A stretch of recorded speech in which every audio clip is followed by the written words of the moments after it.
E o que o Bom Dia Paraíba vai mostrar agora parece ser uma história inacreditável, mas aconteceu, está acontecendo na cidade de Piancó, no sertão da Paraíba. Uma mulher sofreu uma agressão por parte do ex-companheiro. Até aí, infelizmente, uma realidade de muitas pessoas. Mas ela teve coragem, ela rompeu esse ciclo de violência, foi até a delegacia, prestou uma queixa, pediu proteção. É o que assegura a Lei Maria da Penha. Só que o lugar onde deveria ter todo o apoio, não foi isso que ela encontrou. Rafaela Gomes foi até lá, em Piancó, saber de perto, conversar com as pessoas envolvidas nessa história.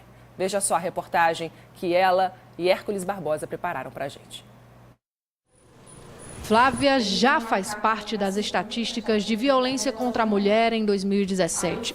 O ex-companheiro da vendedora não aceitava o fim do relacionamento e há 2 semanas deu vários socos no rosto dela. Eu vinha chegando em casa, entre 2h30 e 3 da manhã, mais ou menos. Vinha com uma amiga minha. Eu entrei dentro de casa e ela estava do lado de fora, tinha ficado do lado de fora. E nisso ele chegou, apareceu de repente, chegou, empurrou ela, empurrou o portão e já entrou batendo em mim. Eu não lembro de muita coisa. Eu lembro de imagens, aparecem imagens na minha cabeça.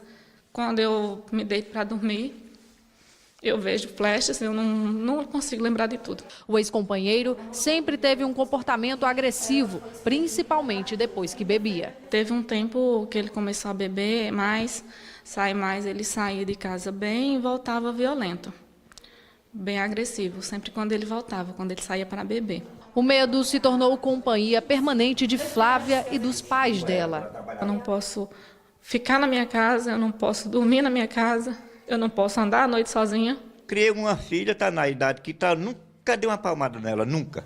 Revoltados, os pais incentivaram Flávia a romper o ciclo de violência e denunciar a polícia. Ela desejou até morrer. Eu disse, morrer não, se levante. Se levante que nós vamos agora mesmo para a delegacia, para registrar um BO.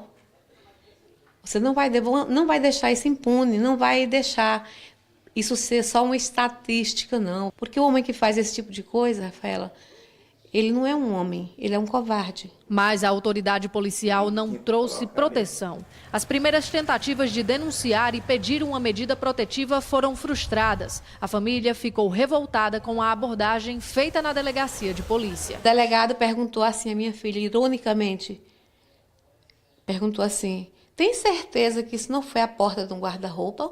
Ela disse, não. Tem certeza que a senhora não caiu da escada? Na minha casa não tem escada, foi a resposta que ela deu.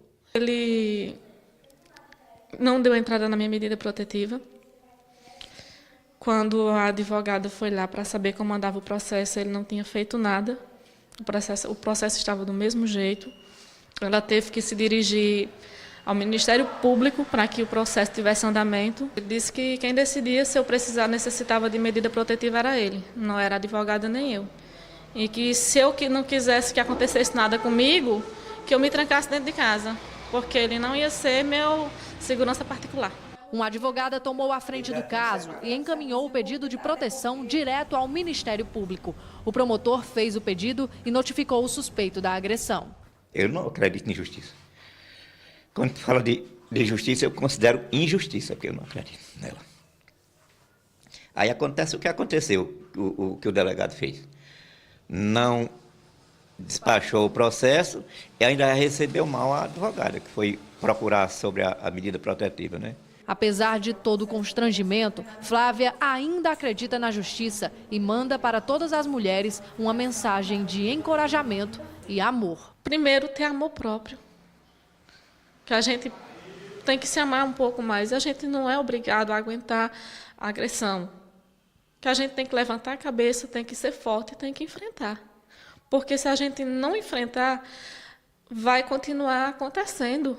Eles vão achar que pode fazer uma vez, que vão fazer sempre, que nunca vão ser punidos por isso. Que mulher forte, né? Incrível.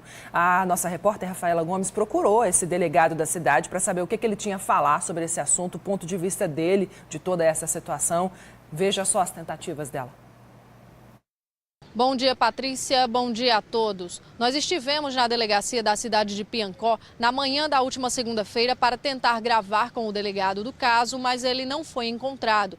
Nós ligamos também na tarde da segunda-feira e não conseguimos mais uma vez conversar com ele. Na manhã da terça-feira, nós conseguimos finalmente falar com Rodrigo Pinheiro por telefone. Rodrigo informou que está analisando duas versões para este caso. A primeira versão foi apresentada pela vítima, que disse que teve a casa invadida e foi agredida pelo ex-companheiro. A outra versão de que Flávia se machucou durante uma briga em um bar na cidade de Piancó. O delegado falou que o pedido de medida protetiva não foi atendido porque avaliou que a vítima não corre perigo. Rodrigo Pinheiro disse que está ouvindo várias testemunhas e que o inquérito sobre o caso de Flávia deve ficar pronto nos próximos 30 dias. Rafaela Gomes para o Bom Dia Paraíba. A gente procurou também o ex-companheiro de Flávia. Ele não quis falar sobre esse assunto, mas a gente precisa falar sobre isso. Nesses casos de violência contra a mulher, existe uma rede de proteção, existem medidas protetivas, até aquelas que proíbem que o agressor chegue perto da mulher. Então, aqui no estúdio, para explicar bem direitinho como é essa rede aos olhos da lei, a gente vai conversar agora com a promotora de defesa da mulher, Rosane Araújo. Doutora, seja muito bem-vinda. Obrigada por essa ajuda que vai ser tão importante, não só para a Flávia, mas para outras mulheres que ainda estão nesse ciclo de violência. O que me chama a atenção, em primeiro lugar, várias questões, né? Mas em primeiro lugar, nesse caso, é que quando a gente fala de violência contra a mulher, na maioria das vezes a vítima já morreu. Os casos só vêm à tona quando aconteceu o pior, quando a mulher foi assassinada pelo ex-companheiro ou pelo atual companheiro. Enfim, agora a gente mostra a Flávia que ela está pedindo ajuda nesse momento, hoje, amanhã, qualquer dia a dia para acontecer alguma questão. O que aconteceu? O que pode ter acontecido? Qual é o amparo legal para ela não ter tido essa medida protetiva, doutora? Você veja, a Lei Maria da Penha é um marco importante. Sim. Quanto nós já caminhamos, quanto se conquistou, mas ainda temos. O sistema não é perfeito. Ele é articulado, tanto é você ver que se ela foi frustrada nesse primeiro atendimento na delegacia, ela procurou o Ministério Público. Sim. Porque a Lei Maria da Penha, realmente, ela traz esses instrumentos muito valiosos. Eu digo que o enfrentamento à violência doméstica ainda é a grande mazela do mundo moderno, sim, apesar de toda a tecnologia, apesar de uma sociedade ainda mais inclusiva, vamos dizer assim, mais tolerante, mas persevera esse viés da violência, especialmente a violência doméstica. No caso específico, se a mulher que busca a delegacia e vem informar que ela sofre violência doméstica, nós temos que presumir. Há uma presunção favorável à mulher. Está na lei. Está na lei. Ou seja, não precisa de testemunha, não precisa Não, dizer... ela chega e informa e requer. Ela diz, olha, eu quero a concessão da medida protetiva, que é de urgência, que é para preservar, para salvaguardar essa mulher, a integridade física e psicológica. Essa investigação que persevera, que vem depois, que ela pode... tem situações que ela pode não querer criminalizar, por exemplo, uma ameaça, essa investigação que vai levar a um processo criminal, só pode perseverar se ela dizer, eu quero. Nós chamamos isso de representar. Entendi. Eu desejo que ele seja processado criminalmente. No caso da ameaça, depende da vontade dela. Mas no caso aqui específico, que foi uma agressão física, se ela posteriormente chegasse e dissesse, eu quero desistir, eu vou ter a conviver Entendi. com o agressor... porque se entende que essa dignidade da mulher, ela é um bem coletivo, não só pertence a ela. A mulher não precisa provar que ela não caiu da escada, que ela não bateu na porta, nada. Não. Ela tem o direito dela de pedir essa medida. Sim. Qual é o momento em que se decide? Essa medida protetiva vai ser aquela em que proíbe um homem de ficar a uma distância X? Ou vai ser uma outra medida? Ou ele vai preso? Qual é o momento em que se decide? Porque são coisas diferentes. Uma coisa é a investigação criminal, certo, o delito em si, o crime em si, tá, a ameaça, a lesão corporal. E a outra é a medida protetiva, que é uma medida cautelar, protetiva. Isso. Agora, ela também tem que manifestar, se ela quer, a obrigação da autoridade policial. A obrigação, se ela procura o Ministério Público, é tomar aquele depoimento, coletar e requerer.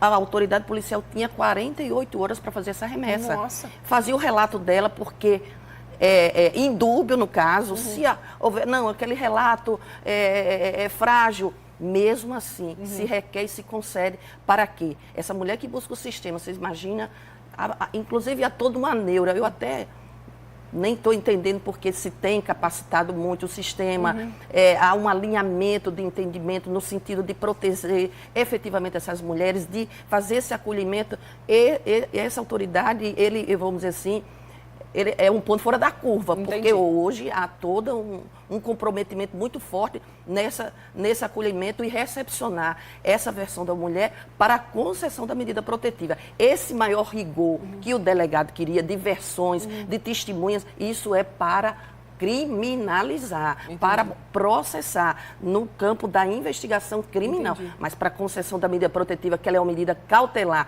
que visa proteger, e é urgente. Então, ele tinha 48 horas para pegar esse depoimento dela, fazer a remessa para a justiça, e igualmente a autoridade judicial tinha igualmente 48 horas para decidir.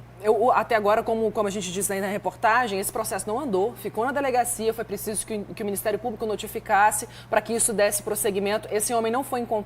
Ontem nós conseguimos falar com ele por telefone, quer dizer, ele não está preso, ele não está solto, ele não foi notificado por ninguém.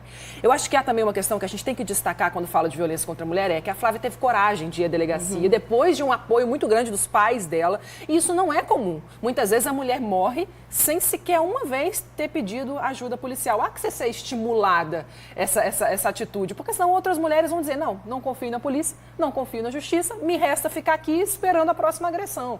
E não é esse o recado que a gente quer passar, não é? De maneira alguma. Como já foi dito, a violência doméstica ela é um ciclo. Até que essa mulher se empodere, tome coragem, porque tem vários fatores que impedem. A vergonha, você expor sua privacidade, o que as pessoas vão falar. Então, são N fatores que dificultam essa mulher tomar essa decisão. Quando ela toma essa decisão, o sistema tem que acolhê-la. Porque eu digo que o agressor de violência doméstica, ele tem um perfil muito singular. Ele pode ser aquela pessoa que socialmente é o bacana, alegre, simpático, gentil, brincalhão, mas em casa é aquele introspectivo, é agressivo, machista, violento.